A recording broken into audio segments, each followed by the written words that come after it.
Afinal, quais são os entraves para alavancar a economia criativa, a cultura colaborativa, os serviços públicos, aumentar a transparência e o acesso aos dados públicos? A nossa dica de hoje é parada obrigatória para quem quer se inteirar e participar da política digital do nosso país. O Ministério das Comunicações é o órgão máximo que cuida dos serviços de rádio e TV, das telecomunicações, dos serviços postais e também da área de inclusão digital. No site encontramos diversas informações sobre a atuação do governo nesse setor. Informações que podem ser úteis no nosso dia a dia.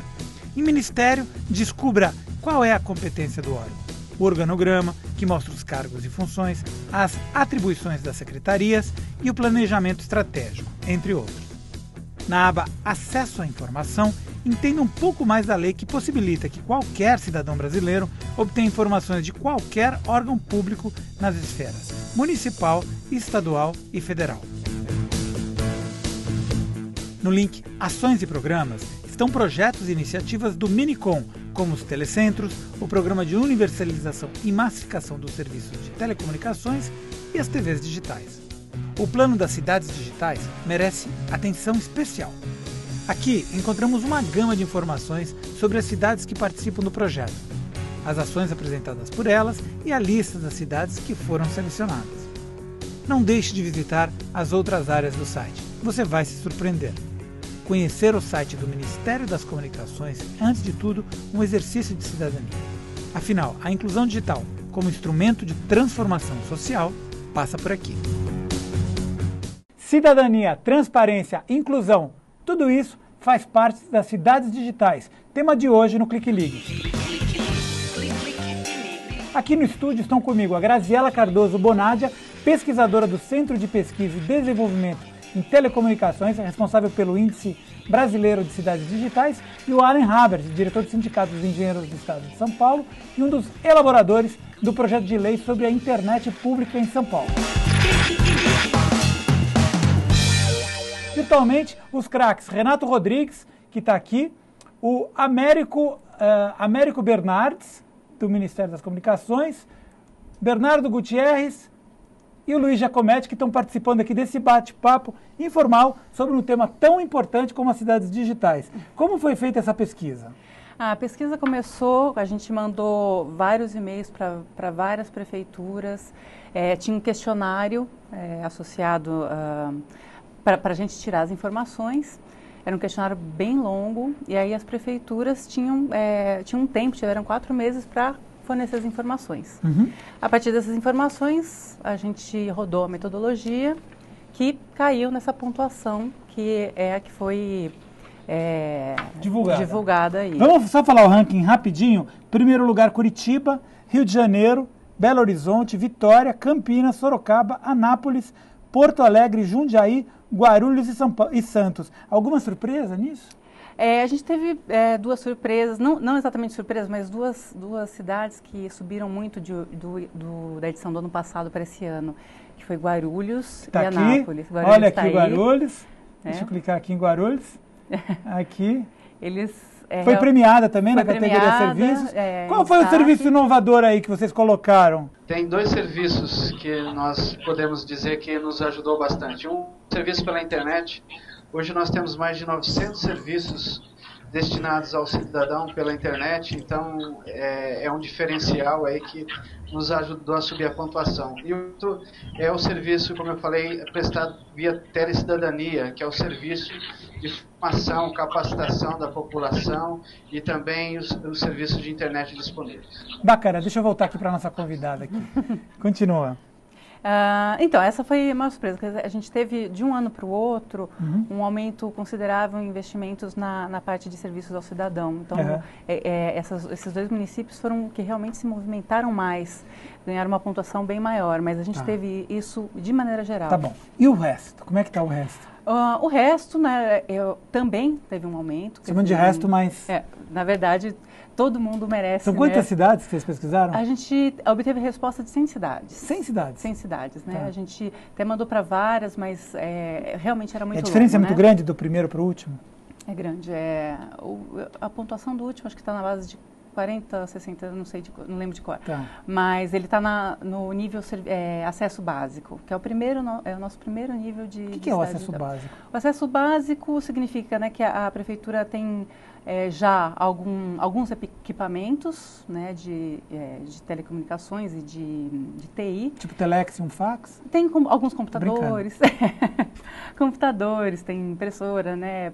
Pode estar com alguma rede, mas ainda não usufrui disso de maneira para oferecer mais serviços, né?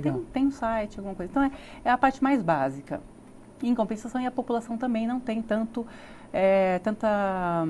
acesso também. Os domicílios não estão com acesso domiciliar, menos telecentros. Então, que existe uma limitação em tudo que diz respeito à parte de inclusão digital e cidades digitais. Do teu ponto de vista, o que precisa ser feito? Assim, de uma forma bem simples e didática para acontecer, da gente ter mais cidades, mais pontuações? Olha, são 3 pilares basicamente: infraestrutura, acesso à população, quer dizer, a população tem que ter acesso a essa infraestrutura, serviços e integração desses serviços. A integração de dados, integração de processos. São basicamente 3, né? A gente considera 9 categorias, mas simplificadamente essas 3 que eu te falei. Né? Isso precisa evoluir. Quanto mais você evolui nesses 3 pilares, mais chance você tem de chegar num nível maior de cidade digital. Deixa eu fazer uma pergunta aqui para os nossos convidados. Essa nova lei de acesso, né, aos dados públicos, né, que exige que os municípios respondam prontamente às informações dos contribuintes, etc. Isso vai alavancar a inclusão digital? Vamos começar aqui com o Américo Bernardes. Bom, olha só, eu acho que sim, a nossa compreensão é que a nova lei de acesso à informação, ela obriga, né, se a gente imaginar que os municípios, eles têm que garantir Opa, deu uma travadinha aqui. Peraí, tá dando uma travadinha aqui. Deixa eu chamar aqui o Allen, que ele está escrevendo aqui. Eu quero saber a tua opinião sobre isso, Allen. Então, eu vejo, você fez uma colocação anterior sobre a questão da economia criativa. Então, a economia criativa, ela está linkada também com essa questão da transparência. Quer dizer, a lei do acesso à informação é uma revolução no país. A gente ainda não tem ideia da extensão daquilo que virá, não é? Nós temos ainda muito pouco tempo. O cidadão ainda não pegou bem a embocadura dessa situação, mas ela vai revolucionar os serviços públicos no país, a questão das empresas públicas, ou seja, e também da iniciativa privada. Portanto, porque uma contamina a outra. Eu quero destacar que isso que nós estamos discutindo das cidades digitais, das cidades criativas, das cidades inteligentes, não é? São conceitos, não é? Está dentro dessa imensa economia que se chamou há 18 anos de economia criativa, que hoje 16,7% do PIB brasileiro, ou seja, 380 bilhões de reais, é dotado vem dessa economia criativa. No mundo são 7%. Que é isso que está acontecendo em Curitiba, né? Que eu te cortei no último bloco, mas é exatamente isso que vocês estão prestigiando aí em Curitiba, certo? Exatamente. O arranjo produtivo local, aqui baseado em empresas de tecnologia de informação, é uma ênfase aqui. Os últimos 10 anos, para ser mais preciso, o parque de software se espalhou, se criou, na verdade, o chamado Tecnoparque aqui em Curitiba, né, espalhou pela cidade toda, dando incentivo fiscal e também uma série de outras facilidades para o desenvolvimento de pequenas e médias empresas aqui de tecnologia. Bacana. Deixa eu falar. Eu tenho que te cortar de novo, mas é que a gente está a 3 minutos aqui do encerramento. Eu queria, começando com você, para a gente dar um encerramento no programa, passando a tua mensagem, e depois cada um dos convidados via Skype vai falar aí 30 segundos para a gente poder finalizar o programa, combinado? Começando com você aí, Renato. Qual que é a tua mensagem aí? Eu acho o seguinte, essa questão das cidades digitais é um caminho sem volta, as cidades precisam estar focadas nesse objetivo, porque isso é uma das formas que vão garantir a questão da transparência e do desenvolvimento social do nosso país. Esse é o nosso caminho. Bacana, vou chamar agora o Luiz Giacometti. Luiz, tua mensagem aí de Guarulhos, parabéns aí pela iniciativa e pelos resultados já. Qual que é o teu recado? Obrigado, Marcelo, mais uma vez. Realmente, nós estamos, a nossa mensagem vem de um dos programas nossos de Telecidadania, onde um senhor de 62 anos recebeu, há cerca de 3 meses, o seu primeiro diploma. Então, acho que a internet, a tecnologia deve estar a favor dessas pessoas. Então, esse é um exemplo que nos estimula a continuar crescendo o projeto. Bernardo, qual que é o teu recado rapidinho aqui para a gente finalizar? Eu prefiro... Posso escutar? Eu prefiro falar de cidades de código aberto, mais que de cidades digitais. Eu acho que a gente procurar essas pontes entre as redes do território, dinâmicas participativas e colaborativas das mídias redes, a cidade. Que não só seja uma questão de estrutura ou de serviços cidadãos, que é lógico, importante, mas de considerar a cidade com espaço interativo, colaborativo e horizontal. Né? Então, eu gosto mais do conceito de cidades de código aberto. Bom, um abraço aí pro pessoal do FISLE aí, parabéns pela iniciativa também.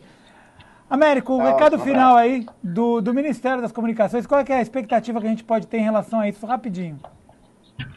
Então, eu só queria pegar até a frase do Renato, de entender que nós estamos numa situação que é um caminho sem volta.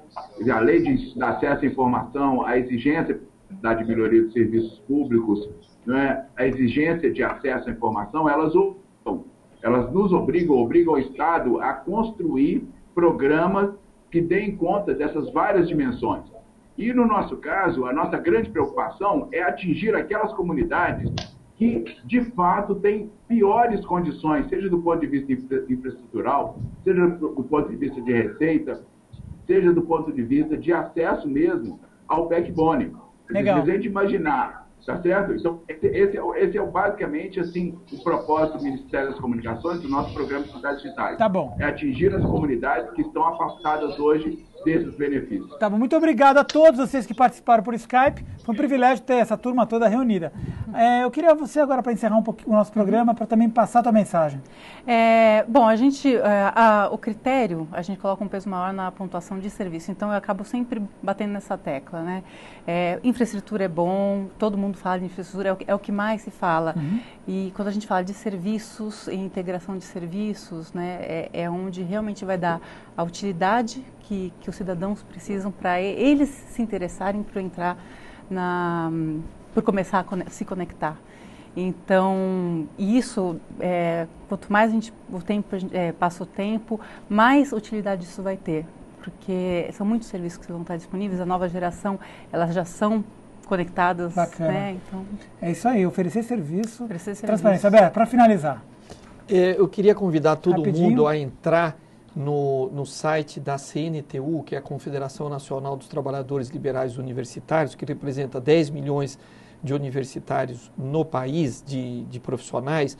Nós lançamos a campanha Brasil Inteligente, e no coração dessa campanha Brasil Inteligente está essa questão que a gente discutiu hoje.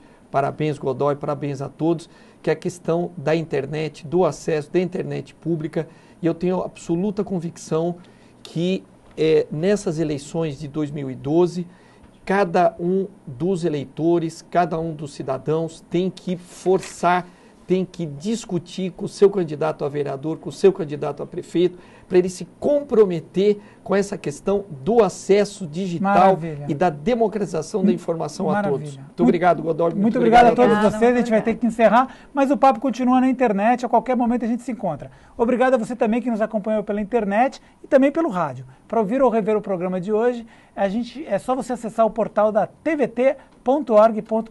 Também acompanha o que acontece na TV dos Trabalhadores pelas mídias sociais. No Facebook é só procurar por /RedeTVT e no Twitter é só digitar Rede TVT. A gente se encontra aqui na semana que vem ou a qualquer momento nas ondas do rádio ou da internet. Um grande abraço, muito obrigado e até lá. Tchau, tchau.